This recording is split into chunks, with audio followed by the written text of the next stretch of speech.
All right. It's that time. It's time for Beyond Sight and Sound. Let's do this.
Hey boys and girls, we are going to talk about S&W shooters and prospectors.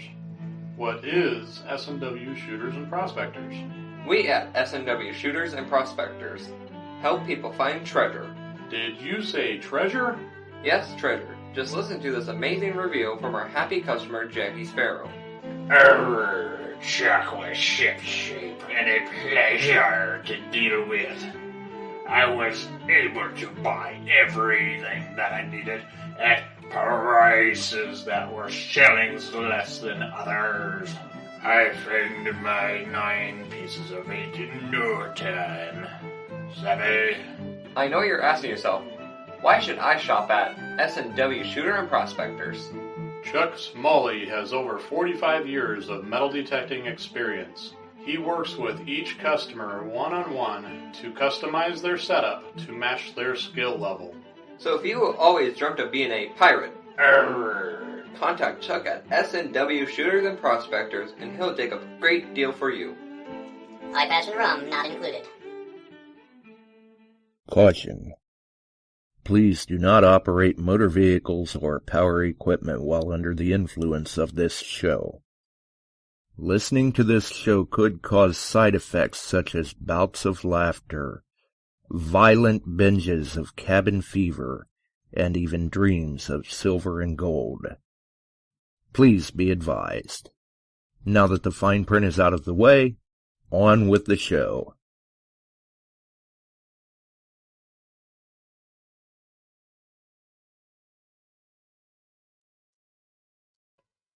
All right. We're back. We're live once again. Let's see. Looking into the chat here, it looks like, good grief, you guys and gals are a lively bunch tonight. Dennis and Alan and Ian, Bills, Bob Pop, welcome back again. I know I see the name in there from time to time. I'm trying to remember. I could be wrong. I believe he's coming in from across the pond. I could be wrong. I don't know.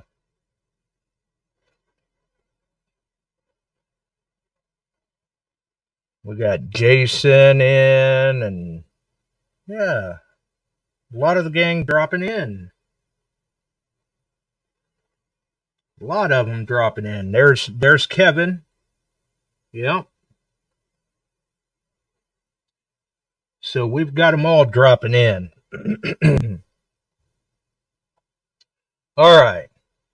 So hopefully the audio's working okay tonight.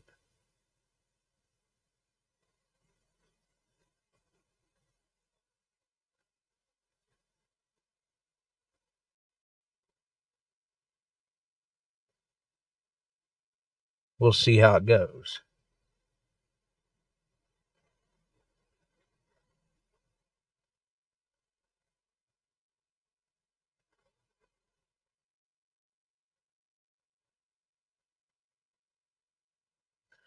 Either way. All right. So moving on. Obviously, tonight we've got the England metal detecting trip recap. Chuck has been quite the busy guy. So much, in fact, he needed a little bit of a rest once he got home, obviously. I mean, that's, oh, grief. 10 days of hunting, sun up, sun down, basically. That's a lot of ground to cover. So we'll get him on in here, too. There he is! How's everybody doing? All right. Barb, I'm glad to see that you're safe, but towns are out of gas by 4. Restaurants boil orders. You've got a problem down there that's massive because the number of people missing is huge. A lot going on with that. Keeping up with that as best I can. Yeah, it's There you go. It's unfortunate. I know. Even here in Ohio, we've had to deal with the rain. Yes. Not anywhere near like everyone else in the wake of the hurricane has had to. Oh, it's and don't get me wrong, we need the rain, but man, I'd like to get back outside and get some things done. Yeah. Not only there, Eastern Tennessee is hammered badly too. And heart goes out to every one of them. I know our Mavis division has sent a search and rescue team down.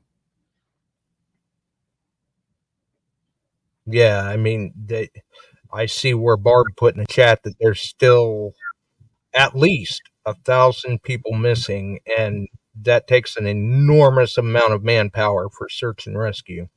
No.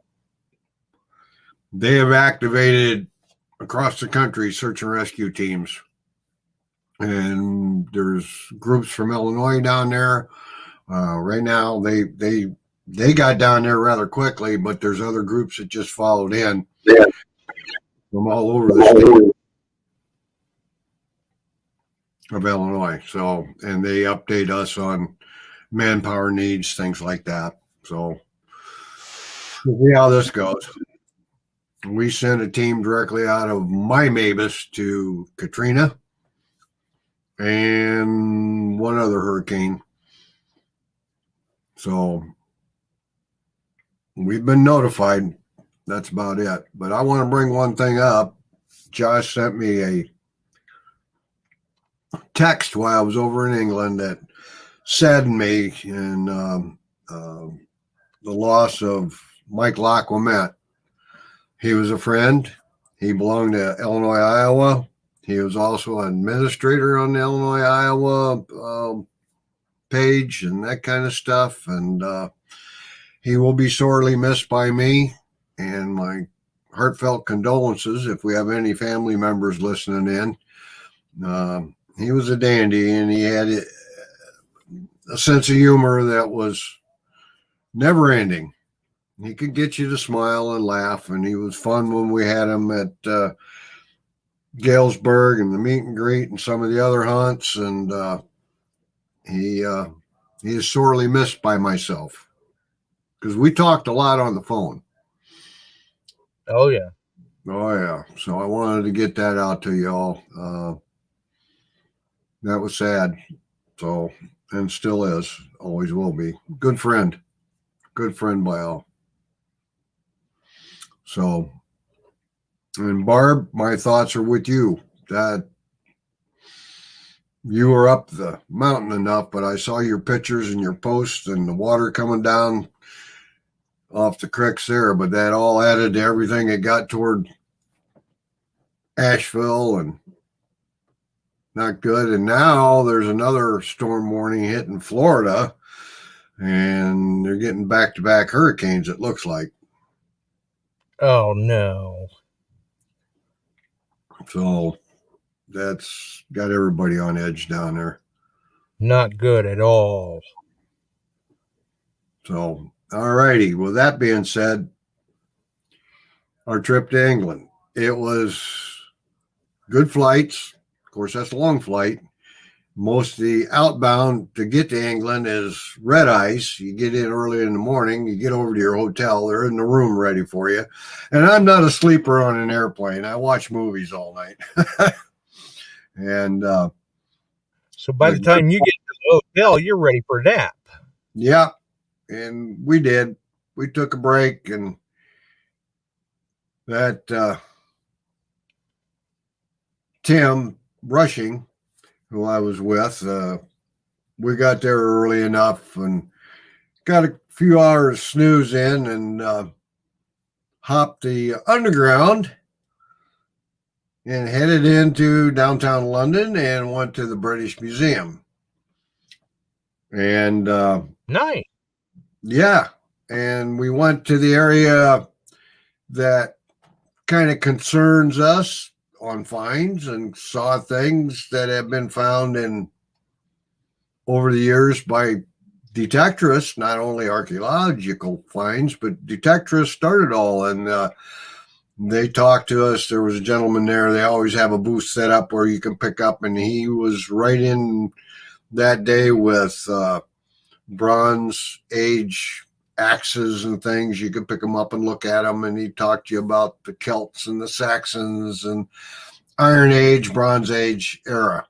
And it was very interesting. But being in the museum and seeing finds that people have made with detectors that opened up the whole area to further finds was pretty cool. And one of the sets of fields that we were on had just reopened. Had been studied, and due to detectorists, they ID'd a Celtic village site, but they reopened the rest of this area after they determined right where that is for further study. And that's all due to detectorists, whether they're English or US or whoever comes over there, finding this spot by the number of finds they reported and turning it over to archaeologists. So that's all And part. I believe these fields had been closed for the past 12 years. Yeah. They were only open for 1 or 2 years, and this was ID'd, and they shut it down, put it in an archaeological holding. They studied it enough that only on the one field 2/3 could be gone on by detectorists, and they're holding the rest. They know it's a village. They're going to excavate out there in the future. And so we hunted those fields quite a bit. A lot of hammers, a couple Celtic gold come up, the whole thing. And I got hammered, a couple hammered coins there. Farthings. I found a Roman brooch. Jetons. Yes, I got one that's kind of rough. You might have seen it. I put some pictures up. So that's all part of it. But as you said, when we got over there, we got everything set up. We picked up the van, drove over there, 2-hour drive, got there around noon, 12:30, ate a little bit, went out and hunted in the fields till 6:30. Every day you get up at around 6, have a little breakfast, make a lunch, head out to the fields. And at 11:30 or 12, you take a break for an hour, 45 minutes, whatever, and go back at it.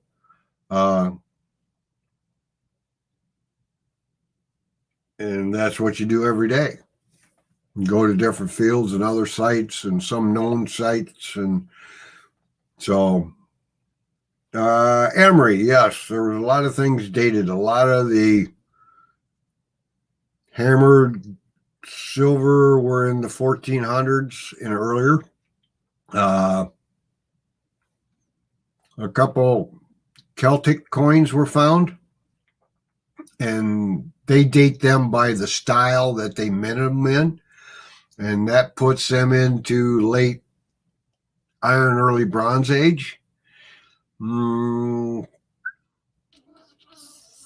5, 600 years before Christ, BC. And Ron updates everybody. And the last day, one of in our group found a coin that had been kind of plow struck and rolled, but it can be repaired. It's gold. And that was called, it was like right around the 1400 era, 1390 to 1440. And that particular coinage, it was a large gold that weighed 7 grams, put it right in the right weight. It's called a noble. And those were traded amongst noble. Buy and sell property, whatever, however that worked out. They aren't rare, but to find one is rare. And one was found, and it'll be conserved and probably released to the farmer and the finder, and one or the other will buy that out by gold value. From more likely, the finder will buy it out from the landowner, the farmer. Now, I've met the farmer that owned that site. He's a pretty nice guy, and his son even. And they come out, they drive up. Well, what are we finding today? And we tell them, well, not much. Or, hey, a couple good things come up, whatever. And probably wish you the best of luck because they hope you find something. Yeah, they support us. They're real happy to see us out there. Oh, yeah. Yeah. So, and I know local clubs get on other fields in the area and things like that. And somebody just asked how deep we find things or how deep that village may be. Well, they deep plow, and I mean deep plow. The equipment over there is set up for that. They are doing potatoes, beets, onions, sugar beets, carrots, everything that needs to have a deep plow every year. It's not like they just drill corn in under a couple inches with a light chisel. These are deep plowed. They're 30-inch deep plows. They really dig it. And it's the soil has in a couple of areas very rocky, small rock. I mean, and then some areas it's just like powder. It's similar to the U.S. You move from one area, you get a different style. So you kind of figure out on your machine what you're doing. A lot of EFI because there's a lot of towers and that kind of stuff. And along the main road, there's generally some pretty heavy duty electrical wires up in the air. So you got to tune your machine to the sites that you move to. And the 900, the MANTICORE, 3030s. They love 3030s over there. And some of the guys are using those and Deus. That's what I was seeing. I saw different teams came in that stay at different barns that are part of this group that we lease these fields. You paying for your trip, part of your payment is lease money that goes to the farmer. Right. And Phil wants to know if there were any pull tabs or can slow. When you got near the road, yes. When you got near the traveled highways, yes. Occasionally out back, you'd pop a piece of aluminum can that was smashed way back. I mean, these fields, and those of you living in the Midwest can relate to this. We have huge fields. They do too. I mean, if you cut across,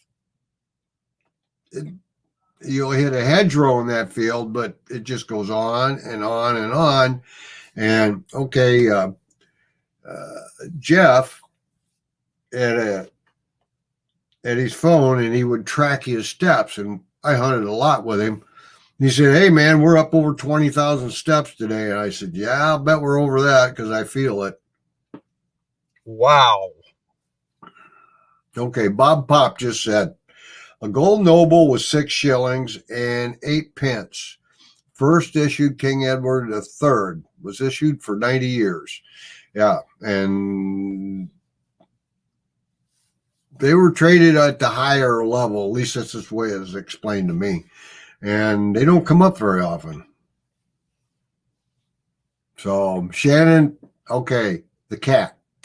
Yeah, I was going to say, people want to know about the cat. And it was a very unique find. And I tried to explain this to people on the last episode, that you did everything you could to make sure that people understood that was not a find made by you. No. But it was worth a picture to show you guys what's possibly found there. And the fact that it was still intact. And I told folks that on the upcoming episode that we do the update on, the recap, they may find out that that's a little more rare than what they would expect. As far as I know, that is a rarity to find a full effigy type thing found like that with a metal detector, especially when it's no bigger than your thumbnail size. This thing's tiny. And that little thin tail was all hand carved. It wasn't added. This was all hand carved out of one piece of gold. At least that's what they could see. And I have no idea for value. The rough guess was 500 BC, putting it at the end of Iron Bronze Age era. May have been a Celtic. They don't know. They're going to study that. That may end up in a museum. Well, and the fact that be declared all these years in a deep cloud field, yeah, and it came intact. It wasn't damaged up, nothing like that. No, and that particular field was pretty well known, not for stuff like that, but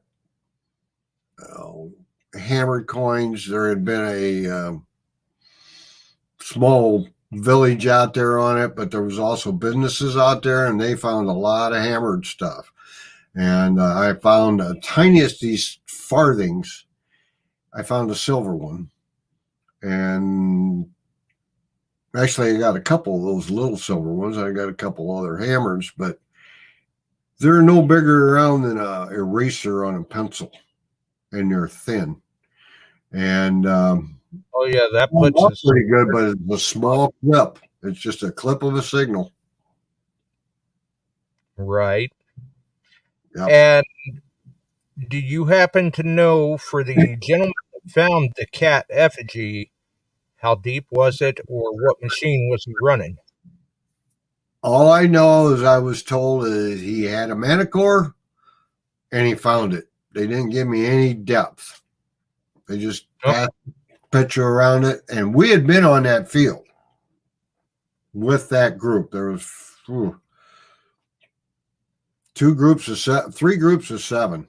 There was 21 people on this field, but it was huge. They got spread out. I don't know. I have any idea out there where he found it. But it was neat. It's amazing. Yeah, and probably quite the surprise to him. Mm-hmm. Everybody. So yeah, the size, how small, not to mention the fact that it was intact, fully. No marks of ever being hit. Tail, that little thin tail, 100% intact. And when you zoomed in and blew that picture up of it, you could see his carving work. Yeah. His tail. Mm-hmm. Now, other guys that have been there can attest to odd stuff coming up. I'm sure Alan may have seen some rarities. Oh, yeah. I mean, it just goes to show you never know what's going to come up in those fields. And we were outside of Colchester in a little burg down there, and we went into a couple times into the pub and ate dinner and sat and talked with the people there. And they'd come in, they're like, why are all these Yanks here? Yeah. We told them, and they, for a couple trips we were in there, some of their regulars in there. What'd you find today? Are you having a good time? You like England? They like seeing us there. We're spending money in the town, and Right. Revenue. they're very, very good about welcoming us there. That's nice. Definitely. At least they're not putting you off and cold shouldering you or anything like that. Right. No, they were really nice. And they warm beer. Phil, they had cold beer too in the bottles. And if you go in and expect the same type of foods and that you get here, no. But Not necessarily the case. it's they got I had their Sunday roast plate the one week, and the next week I had a steak salad, and they asked me how I wanted a steak cook, and the steak was good. Mixed, it's layered over the top of the salad. It's very good. So, but I don't drink a lot of beer. I'm not a beer drinker. I have a highball, and you got to explain to them one ice cube is not enough. Ice, shot of whiskey, 2 fingers worth of water, and that's what I told him. The guy says, I know how to make that. He said, I'll make you one. But 1 ice cube. I went back. I said, give me about a half dozen ice cube. I kind of like it cold. Okay. No problem. But no, it's a nice place. And by the way, the restaurant building, I asked them the second time I was there, what year was this building built? And they said 1490. Wow. And they said, she said, it's funny you asked. We were down in the basement level, and we were cleaning an area that we're putting shelving up. And in one of the rafters was the builder's name and the date, 1490. See, now you're not going to find something like that here in the States. And, they have a low ceiling. Those older English buildings, they're low ceiling. They're holding heat in, and you got to duck in the door. And, it's pretty neat. So, that's all part of the experience. That's my 3rd trip over there. And twice with Ron's groups. And actually, I think Minnesota Mindy's group, one of the guys was the finder of that cat. So wow. Mm-hmm. And I believe you said twice with Ron's group, and the other time I believe was a Mine Lab conference. Yeah, that was a conference, and then I freelanced it and got permission on the hotel grounds to detect. Now, the hotel grounds were 750 acres, and they were showing me on their map there was a Roman well. They knew of a Celtic area in there, all this kind of stuff. It was a golf course. The only place I couldn't detect was up on the greens. Well, I can understand that. Golf courses get a little picky about that sort of thing. Better than 1/3 of the hotel was a 1490 castle, and I ID'd the cobblestone road coming in and out, and I worked around that where it looped around right in front of the castle. So, obviously, with this being your 2nd trip now with Ron's group, given the opportunity to do it again, and I'm sure Alan would definitely echo that. Mm-hmm. Do it in a heartbeat. I'd do it in a heartbeat. The first time I went with Ron, I had a 1 week, 7 days. So you hunted, time was all said and done, about 5.5 days. This one was 12 days where you actually really hunted hard for 10.5 days.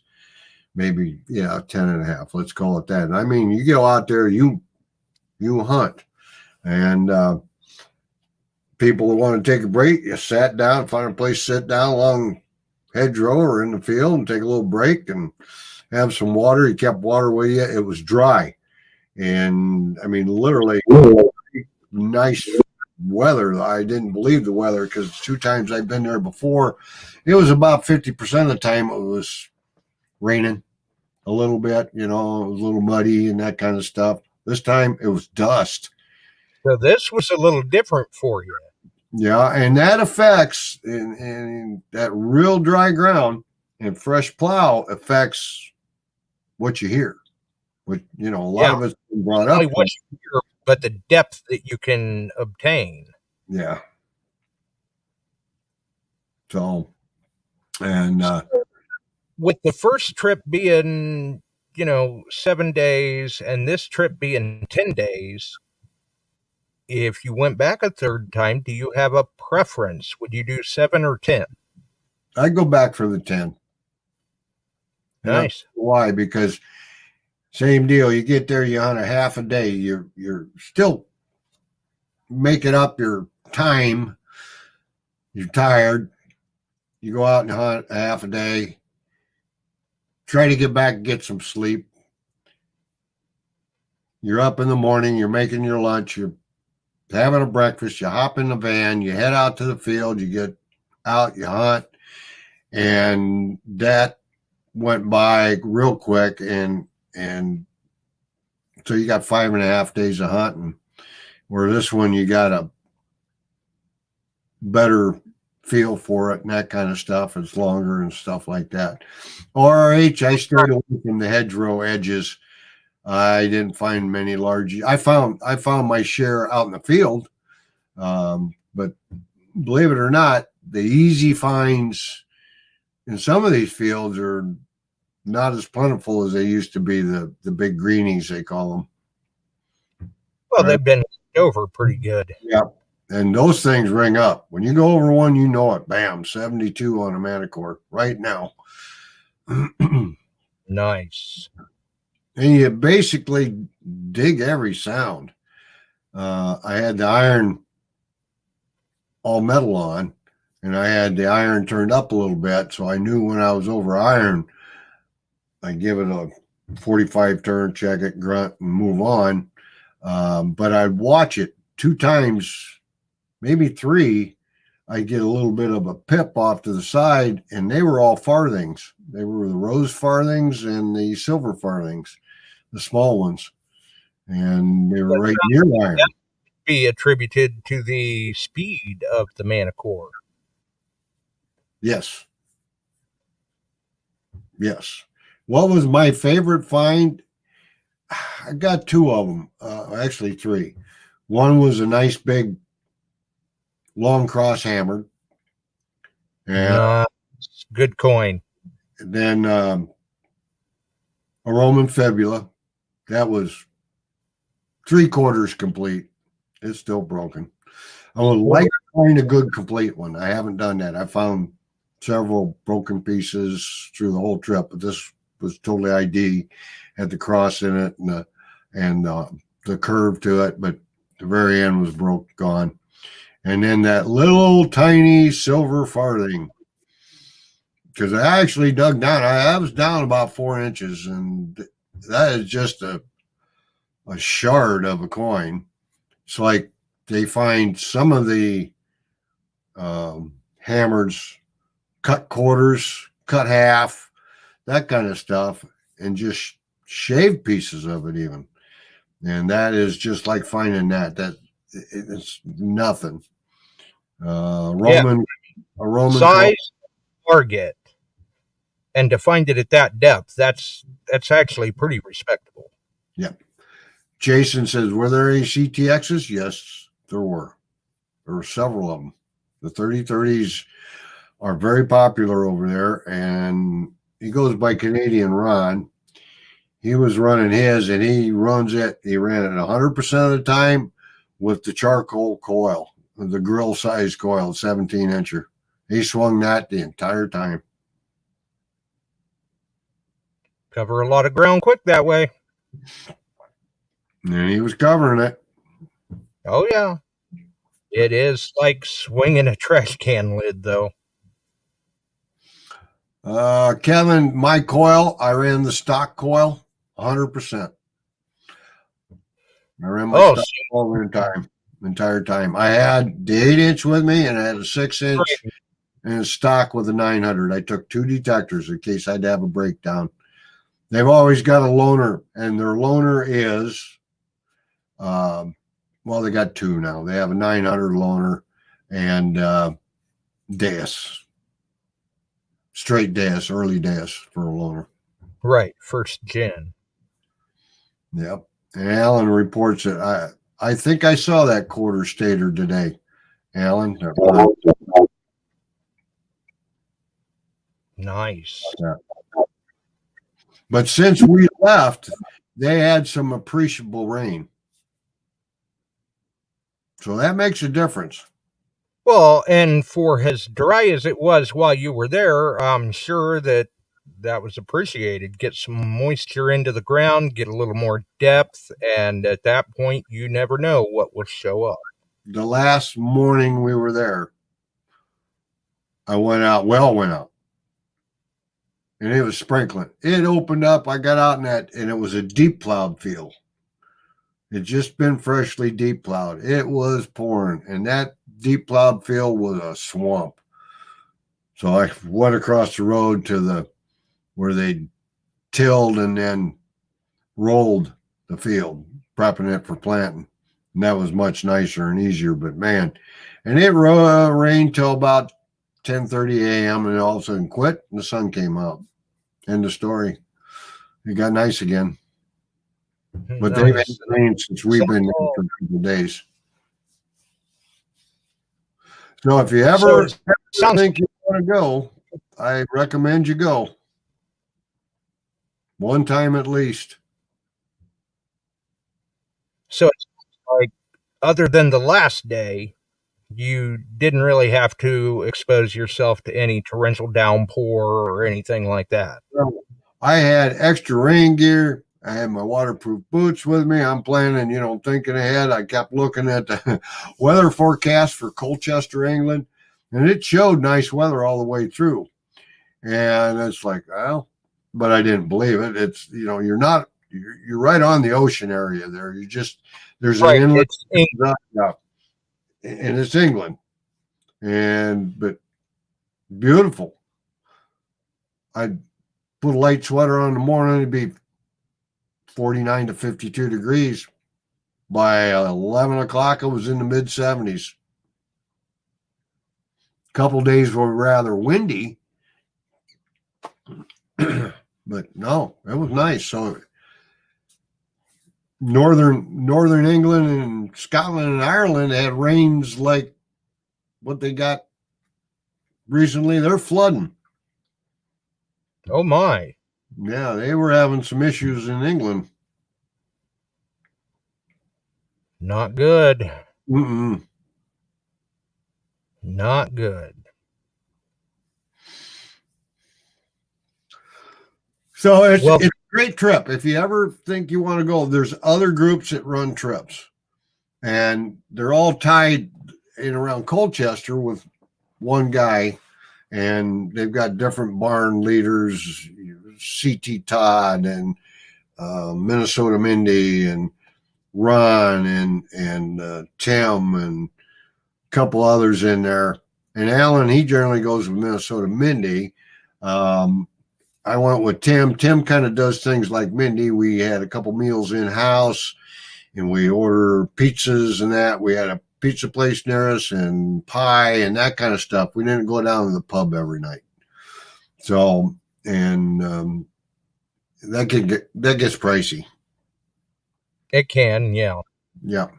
So, actually, Tim runs a good house. He does. He runs a good barn. And the place we had was really nice and pretty cool. Pretty cool. Yeah, it sounds like it would be. And it sounds like everything went smoothly. Yes, it did. We had no major problems. Nobody had a breakdown. Now, I was asked by Chris, who runs all this over there. He had a couple show up that he had at his barn. Husband, wife. She's detected before, but they both bought a brand new 900. He hadn't detected much, if any at all. And their first day out, and he got a hold of Ron, and Ron got a hold of Tim, and Tim came approached me. Would you train them? I said, yeah, I would. Yeah, I hate to see him come over here and be totally in the dark. So they had some, I don't know, somebody put some sort of program in there. I took the machines, reset them, showed them how to do a lot of stuff, spent a couple hours with them, checked on them through the day, and they were finding. And then Chris got back to me and said that the second that next day they went out, they were 100% non-ferrous targets. They found by the end of the week they'd had hammered coins, milled silver, all kinds of stuff, and we're very happy. So I felt it sounds like these two were very appreciative of you taking the time to kind of they were very happy. And I was happy to see him succeed. Oh yeah, absolutely. I mean, this is not a cheap trip, and it's very easy to get frustrated if you can't get your machine dialed in. Right. And they were frustrated. And they brought him to the field we were at. I met up with him. And I asked him, I said, how much detecting do you do? Well, she said, I get to go, we go down to a beach and I'll go on the beach. And I said, how long you had your 900? Oh, it's brand new. So this is, what did you have before? She said, well, it wasn't a very good one, but I did find stuff with it. So she never gave me a brand. So like I said, I looked at what she had, swung a little bit. I said, I'm resetting both your machines. Well, we did that back home and then put this. When you leave and come to England, there is not a good preset program to put in. You need to learn how to adjust your machine to the soils you're on. I showed them how to do that. Absolutely. And I said, if you are not sure of it, I showed them how to turn auto track on. But I said, one thing about auto track, if you have a tiny signal and you sweep it enough, it will null it out. It'll disappear.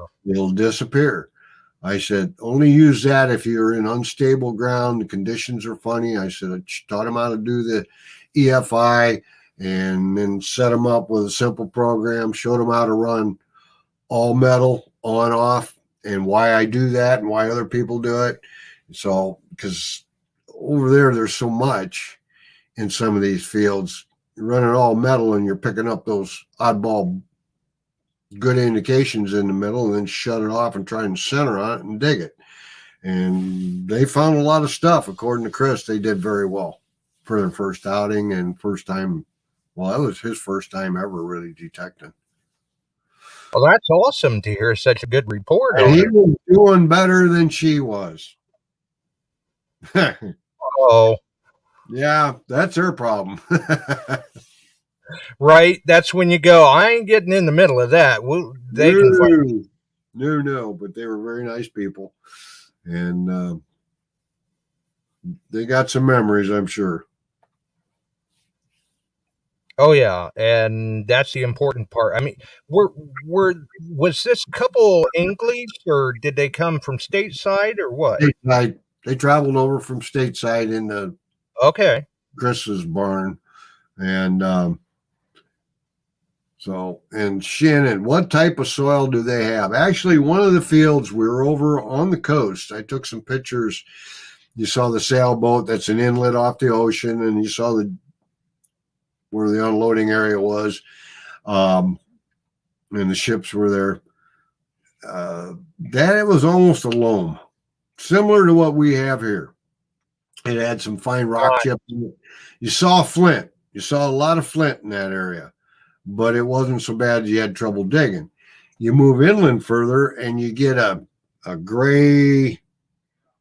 When it gets wet, it's almost like our gumbo here, real tacky.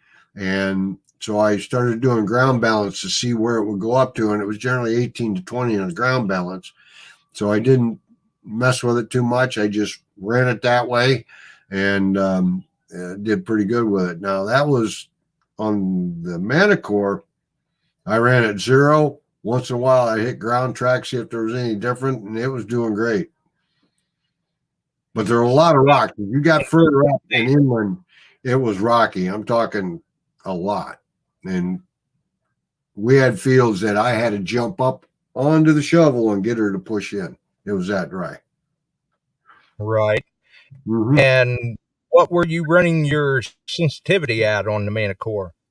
24, 25. Because of the dryness. No. Yeah, not bad. So basically as high as you could get, but still keep it stable. Right.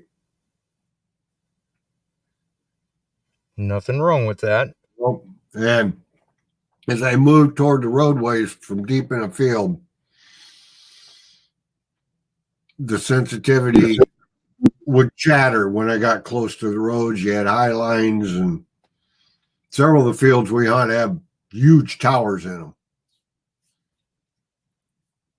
Cell phone.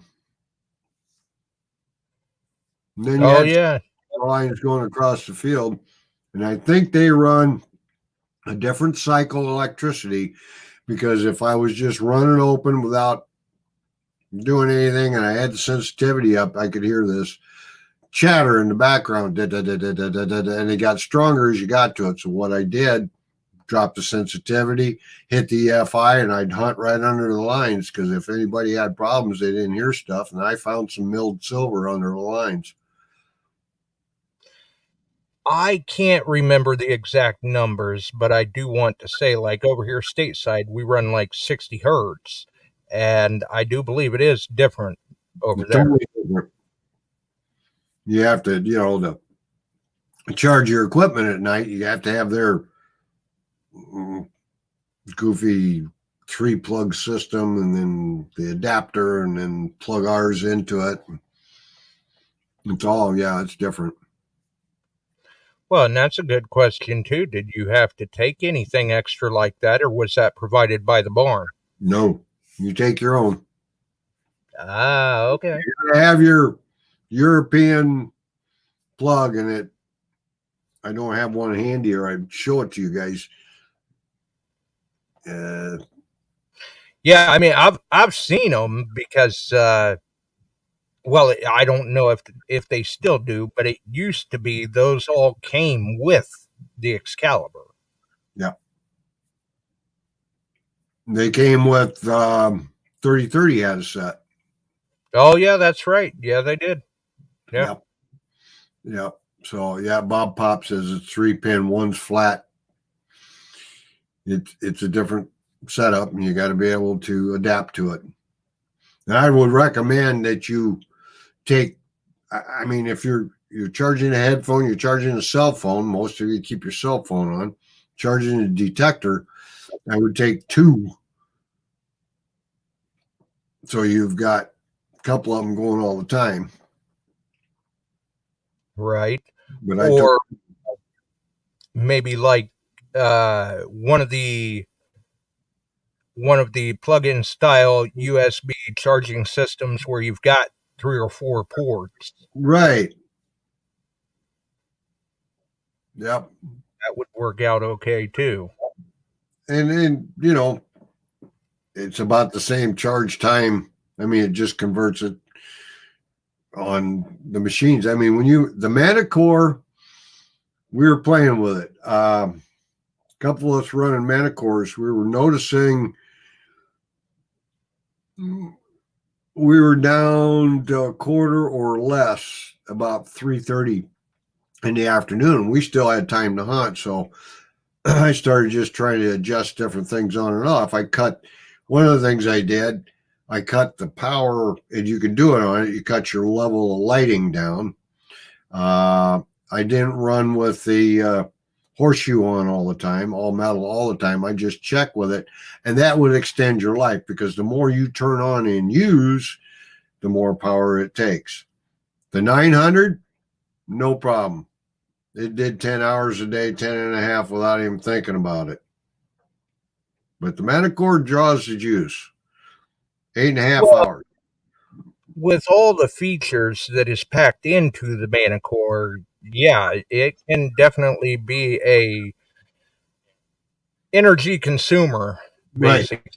And yeah, the more that you can adjust, turn down, turn off, whatever, to try and stretch the remainder of your battery out, the better, if you can get away with it. Mm-hmm. Yeah. And now, some of the guys had, I'll call it a juice box, rechargeable batteries. They were plugging them in at lunchtime, and there was a couple different brands there. And the one that they got at Walmart, what was the name of that? I've got it wrote down. I don't remember right now. It was $24 at Walmart. 45 minutes, it brought it up, and they were good the rest of the day. Oh yeah, these portable USB battery packs anymore now, especially with the advent of USB-C charging. Right. You can charge faster, you need more powerful chargers, and a lot of these portable USB packs that are available for purchase now, right, they can provide that. Right. So, and you know, there's a lot of different ways. Alan says he took a power strip so he can plug multiples in, which is fine. Or explaining frequency of 50 hertz and a voltage of 230 volts is UK power. It's an AC. And so, you know, you're getting all the information there on that. All I know is I had the right equipment and it worked. Right. Yeah. Go ahead and, hey, my stuff stayed charged. I was able to hunt. All was good. Right. And yeah, those are things I recommend. If you're running the MANTICORE or the 3030. I saw guys with the 3030s powering them up later in the day. So, and I said the DS2, it's only good for about 8 hours. That's Tim. Hi, Tim. Yeah. And these portable USB charging packs, usually, I mean, that price range is not that bad for what you get as far as the product. They hold a very good charge. Some of them you can even buy that have solar panels on them. Yeah. You know, I just put my one game camera out. I bought a solar panel for it because without it, it takes double A's and it takes 14 of them. So buying the little solar panel to keep it charged up and going might be advantageous wise to spend the $45 and do that instead of. Yeah, they're not necessarily all that expensive. 36 batteries in a season. Yeah, and you figure a lot of these solar panels come with USB ports built right into them. Yeah, they do. And especially right now in times of disaster, not a bad thing to have on hand anyway. That's right. It's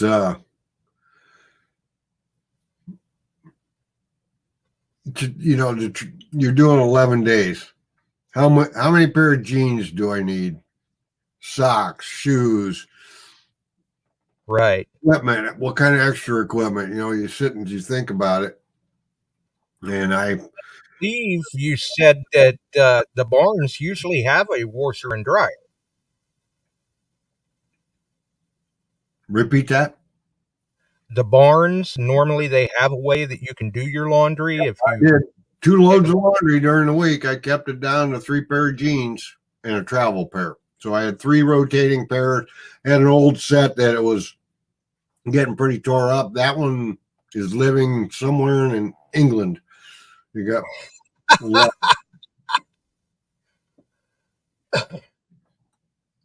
well, hello, Shelley. Welcome to Mrs. Williams. Yeah. How you doing, kiddo? So it was a great trip over there. And anybody, I would recommend it that you at least do it one time. Right. And when you're able to do that, where you can kind of keep the amount of clothing down, Right. that keeps the luggage down or gives you the space in the luggage where you can pack a portable USB or even a solar panel.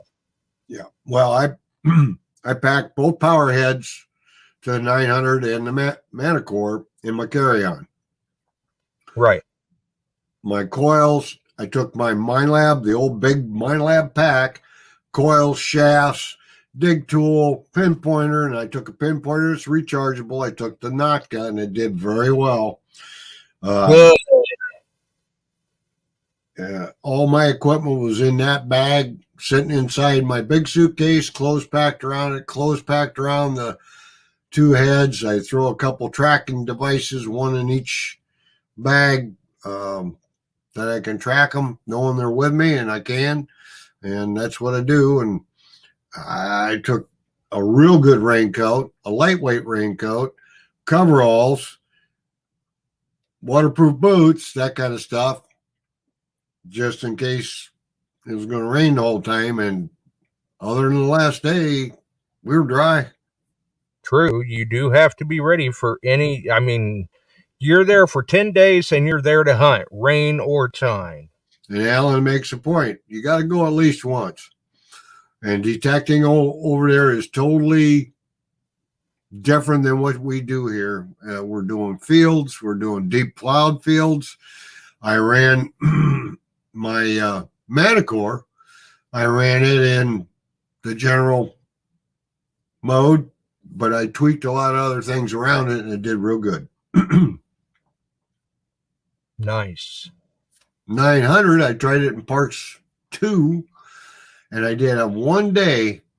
We were in a different field. We had a cell phone tower and heavy-duty power lines coming diagonally across the field, and it took a little bit of jockeying around to get it to settle down. Other people are having problems too because of the difference in power, and they were big ones, and the other people had some power. In fact, a couple of the daises didn't do well at all.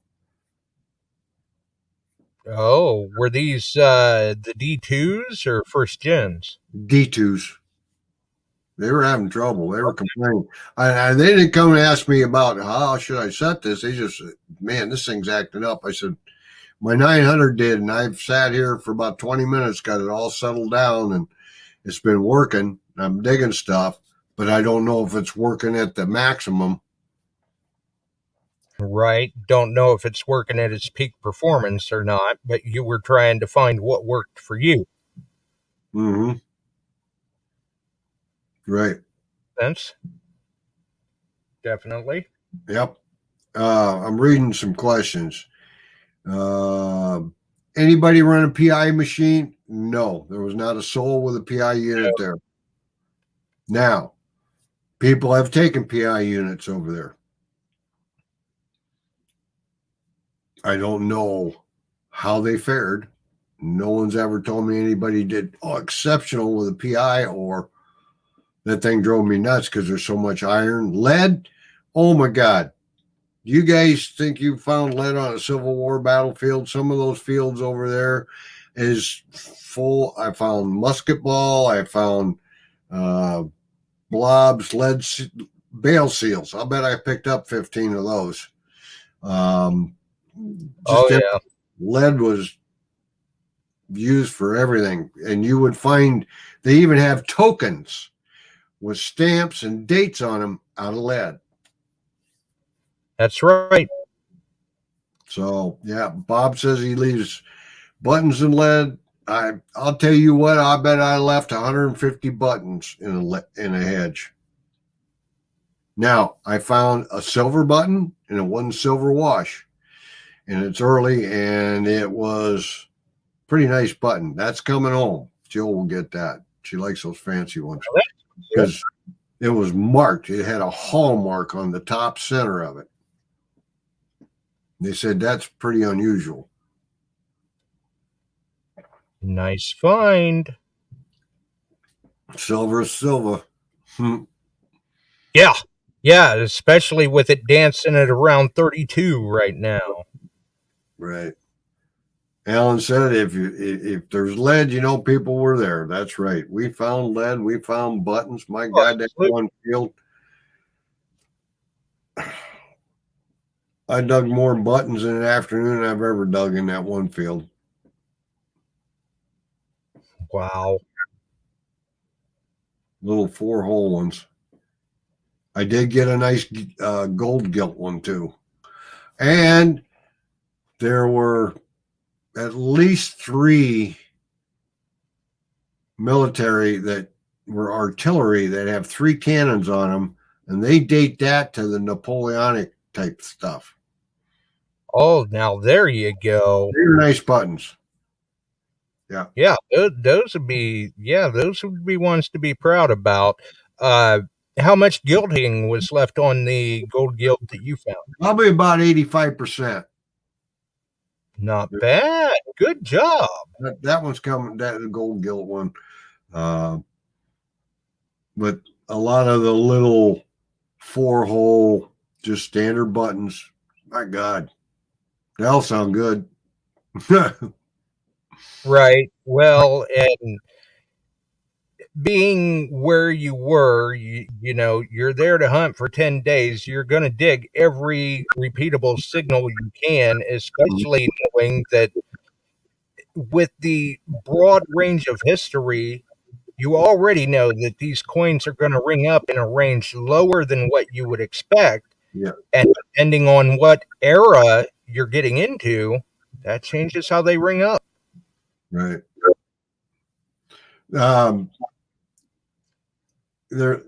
We just dig everything basically. If it's got a decent number and it's not dropped, we popped it. I mean, you're carrying a shovel, you roll it out, check it. You know, small gold can read 8, 9, 10, 11. So can a half of a button. Oh, yeah. And you never know. Look at maybe you unearth a Bronze Age axe head. Right. And tombacks. I don't know if you watch Quarter Order and they're all excited about getting tomback buttons here. I don't know how many tomback buttons I dug. I've got no idea. Dug so many of them. I really took a double handful of buttons. I'd sorted through them. You take them back with you, look through them, see if you got one that could be livery or military, like Bob says there. They're nice to keep. You're looking for those. You're looking for maybe a fancy gilt one. I got a silver one that's kind of different and rare because started just lightly brushing it in the sink there, and I'm looking at it, and that black was rolling off, and I said, I wonder, and I took it in. We looked at it and got a loop. It literally had a hallmark in it. It was silver, and they're going, we haven't seen that. Well, I kept that one for sure. And that's nice. It wasn't little. It was the size of a quarter. And that's nice when you can find them like that too, because you can track that hallmark and usually get a pretty good idea to what that button dates. Yeah. So you dig stuff up and you look at form and you're looking at it and you just put it in a pouch. You go take a look. You give it a wash because sometimes you dig something up that's bent, folded over, unknown, whatever, ends up being a nice find. So you don't throw much away. Right. Don't jump automatically. The English guys like to just pitch what they call greenies. The greenies go in the ditch. Right. Yeah. Yeah, you can't just automatically discount it as trash. It all deserves a second look, So maybe a third. the amount of people for the ages that covered that area, you just don't know. You want to keep going. And Alan brings up their buttons from the king's weddings. Yeah. Nice. Henry VIII should have had a lot of buttons. And if you had to guess, what were the youngest age group of hunters you saw in the hunts, and what was the oldest age group? A couple guys, 30s and 40s. And the rest were up beyond that, 50s, 60s. A lot of them are retired. Right. Yep. Well, they've worked hard. They've saved. They want to go enjoy themselves, and Like that's me, I wanted to, do that stuff. So I'll be doing it again. Right now, I got a key on next summer. I got a couple hunts going to that they want me at, and I'm going to go to those. And Alaska, we've expanded now. I've got 2 groups going, 2 weeks. Whoa, nice. Because I had so many, and people with some conflicts on their timing. Betty offered me 7 spots on the next week, so I'm taking. That's the second week. There'll be a group on that one, and the first week I got 15, so I've got 22 going up over 2 weeks. Well, it ought to be interesting for you to do 2 weeks with groups, what everybody comes up with in Alaska. Mm-hmm. The first week, I've got people that have never been there, quite a few of them. The second week's all guys that have been there. So,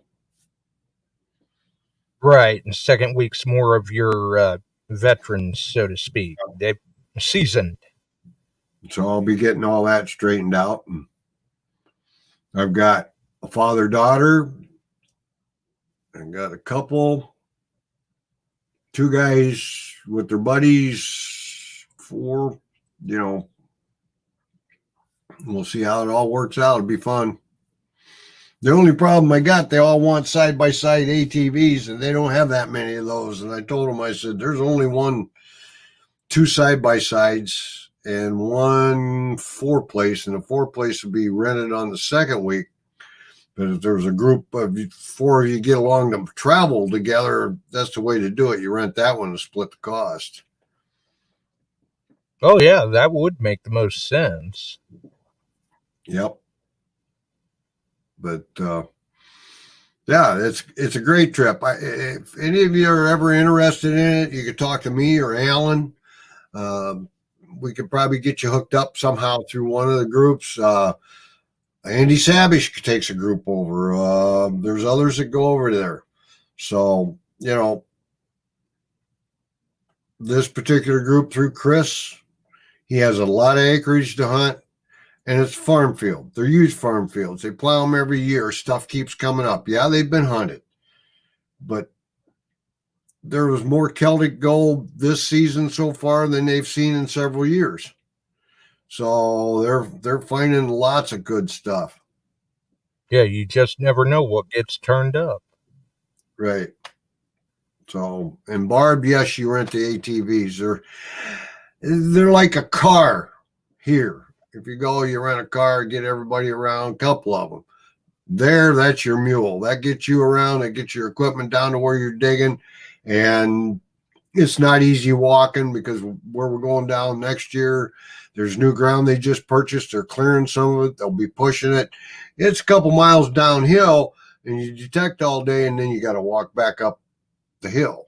And it's more of a mountainside. So, yeah, it's nice to have the ATV to use and get around in because we cover some miles. Not to mention get away faster if a bear shows up. Yep. So that's cool. But that's my recap for you. I had a great time. We found a lot of stuff. Everybody had a great time. Everybody was wore out the end of the 10 days. That's one thing that I would recommend to you. If you do go to it, get out and do some heavy duty detecting and walking. Don't go out for a half an hour and say I'm in shape. Right, yeah. Start using that gym membership or something. Walk. Get out and walk, swing with a detector and have a great time. And because 10 days of that, and they're serious. They aren't out just hanging out talking all the time. They're out there. You're looking, you're digging. You may think you're in shape, but you find out real quick once you get over there. Mm-hmm. Yep. So it's a great trip, a great time. Good guys. Lots of good finds. And whether you find a gold or not, or a ring, no gold rings came up while I was there this time. No guarantees what will be found. Mm-mm. But seeing that little lion was amazing. Yeah, that was cool to see. That was definitely cool to see. I mean, it's such a little bitty piece, but man, that's unique. And that noble, that was another neat coin. Oh, yeah. Yeah. I mean, would be. Dave was over there and started singing.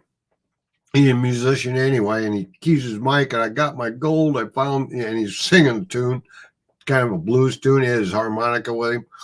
I just, 25 yards from him. I turned around, I started laughing at him. I walked over. I said, "Come on, let me see it."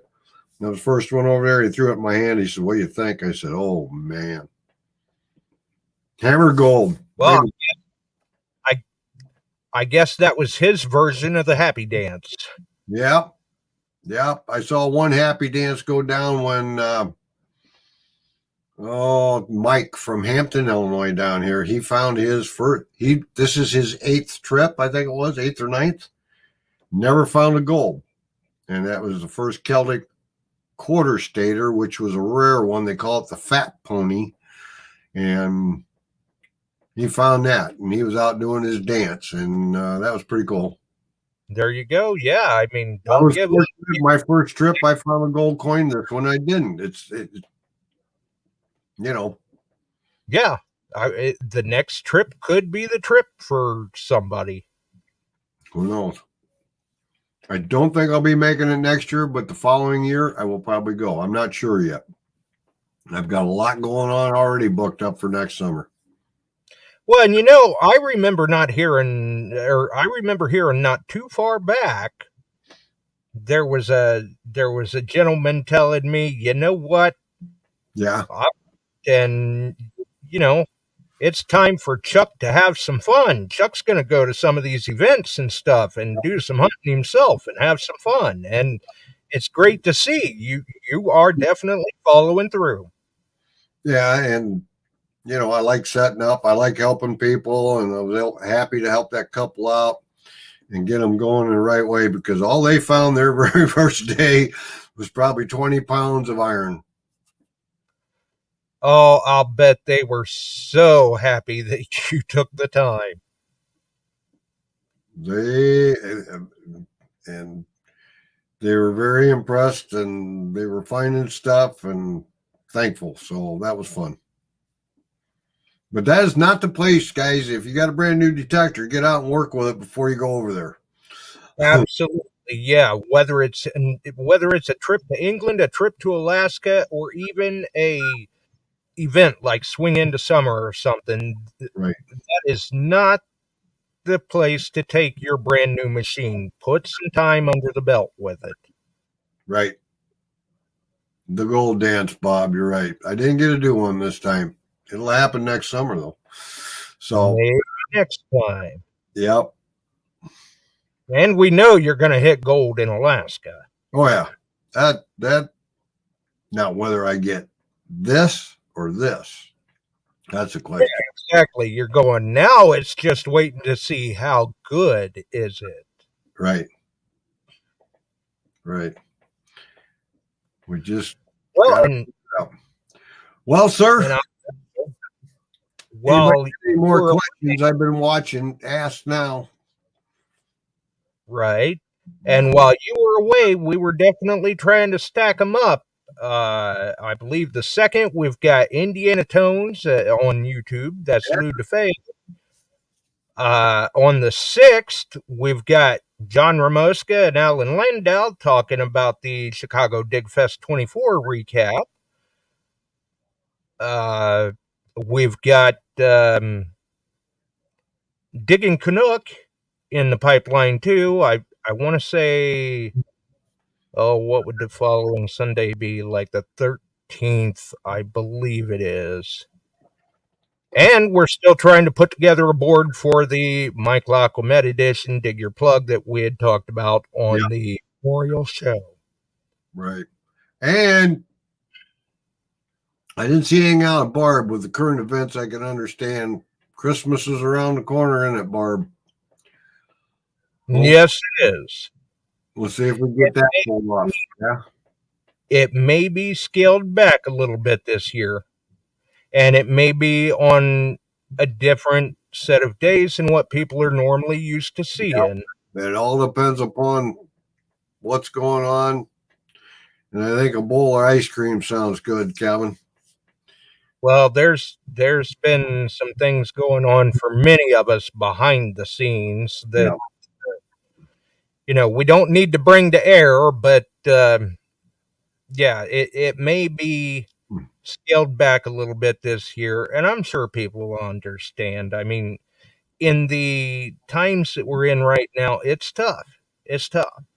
But I believe there are going to be a number of marbles tied to the kids' Christmas giveaway, just kind of in remembrance of Mike, because he was a big fan of the kids' Christmas giveaway, a big supporter of the kids' Christmas giveaway, and you know how he liked his marbles.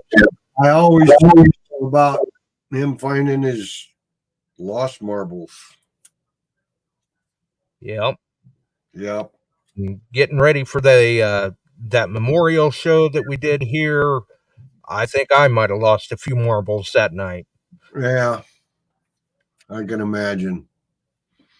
It was a little bit of a rough start, but we got it done. Yes, sir. Well, everybody get out and find something good, and stay safe. For those of you down around Barb's area, if you're listening in, be safe. Hope you're all right. And especially those in Florida area. Care, all of you, take care. Shannon, Phil, Dennis. Dennis going back to Alaska. He's got to find that one big nugget. Oh, I'll bet he can't wait. Right. Take care, my friend. Thanks for having me on. We'll see you, Chuck. See you, buddy. Bye-bye.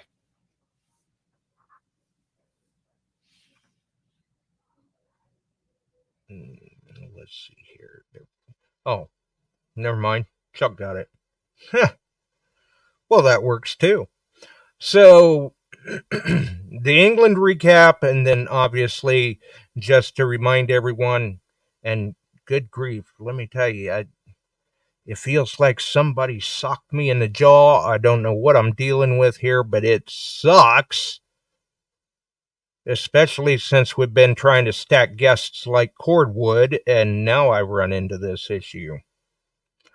At least tonight, we got to let Chuck do most of the talking, and that's good because that was the England recap. There's no better way to hear it than right from Chuck. He was right there in the thick of it. Good to see.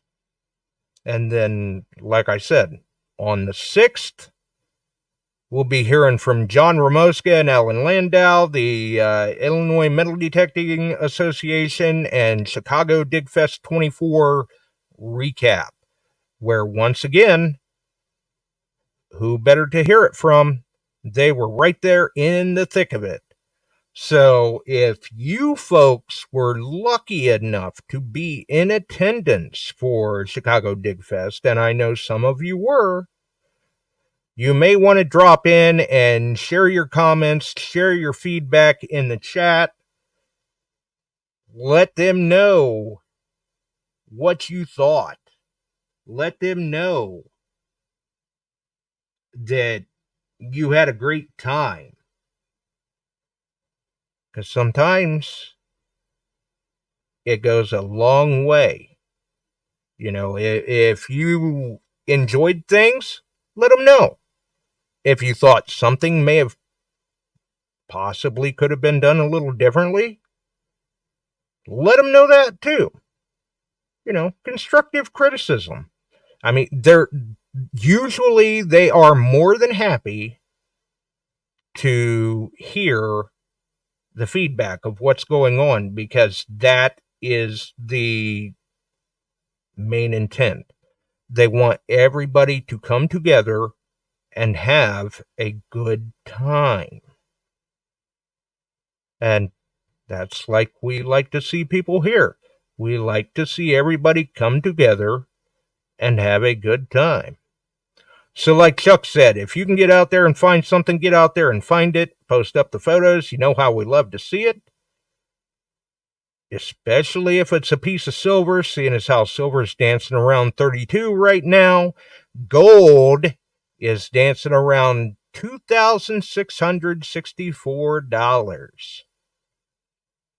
For you people that have the grams of bullion gold, 24K, that translates into just a hair over $85 a gram. But you may not want to sell yet. I mean, we are in some very uncertain times right now. You may want to keep a hold of that gold and silver. We may need it to barter. Who knows? I don't have a clue. Either way, we appreciate everyone for dropping in. Throw us a like. You can follow us here on Beyond Sight and Sound on YouTube. You can follow us on the Metal Detecting Beyond Sight and Sound group on Facebook, Beyond Sight and Sound page on Facebook.